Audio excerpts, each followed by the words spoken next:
grade, he played football until Christmas and basketball until June with the rest of the big boys.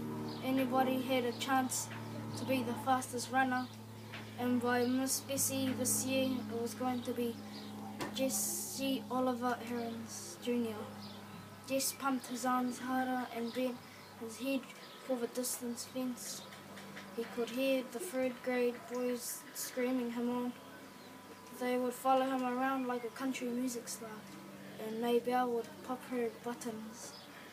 Her brother was the fastest, the best, that ought to give the rest of the first grade something to chew their cuds on. Even his dad would be proud. Jess rounded the corner. He couldn't keep going quite so fast, but he continued running for a while. It would build him up.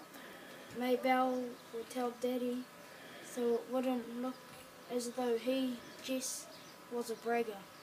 Maybe Dad would be so proud he'd forget all about how tired he was from the long drive back and forth to Washington and the digging and holing all day.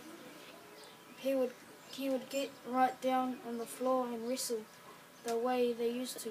Old Dad would be surprised at how strong he'd gotten in the last couple of years. His body was begging him to quit, but Jess pushed it on. He had to let that puny chest of his who was boss. Jess, it was Maybelle yelling from the other side of the scrap heap. Mama said you gotta come in and eat now, leaving the milking till later.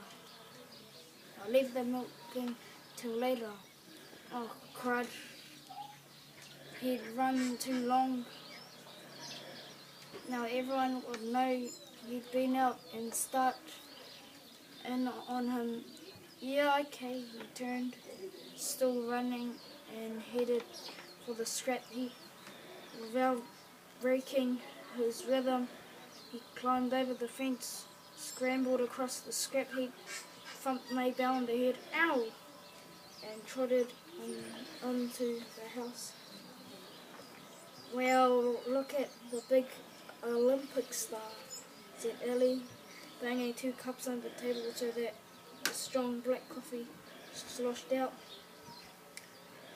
Waiting like a knock-kneed mole, Jess pushed his damp hair out of his face and plunked down on the wooden bench. He dumped 2 spoonfuls of sugar into his cup and slurped to keep the hot coffee from scalding his mouth. Oh, Mama, he stinks. Brenda punched her nose with her pinky, cooked delicately. Make him wash. Get over here to the sink and wash yourself, his mother said without raising her eyes from the stove. And step on it. These grits are scorching the bottom of the pot already. Mama, not again, Brenda whined. Lord, he was tired. There wasn't a muscle in his body that didn't ache. You heard what Mama said? Ellie yelled at his back. I can't stand it, Mama. Brenda again. Make him get his smelly self off his branch.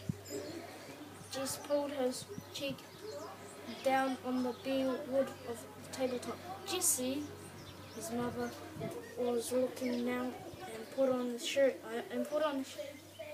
Yes, he dragged himself to the sink.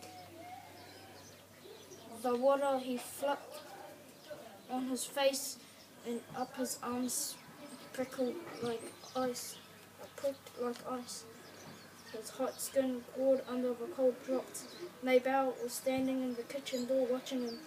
Get me a shirt, Maybelle. She looked as if her mouth was set to say no, but instead she said, You shouldn't ought to beat me in the head and went off obediently to fetch his t-shirt. Good old Maybell, Drew Sam, would have been screaming yet, for that little tit, 4 years old, were a pure pain. I got plenty of chores needs doing around here this morning,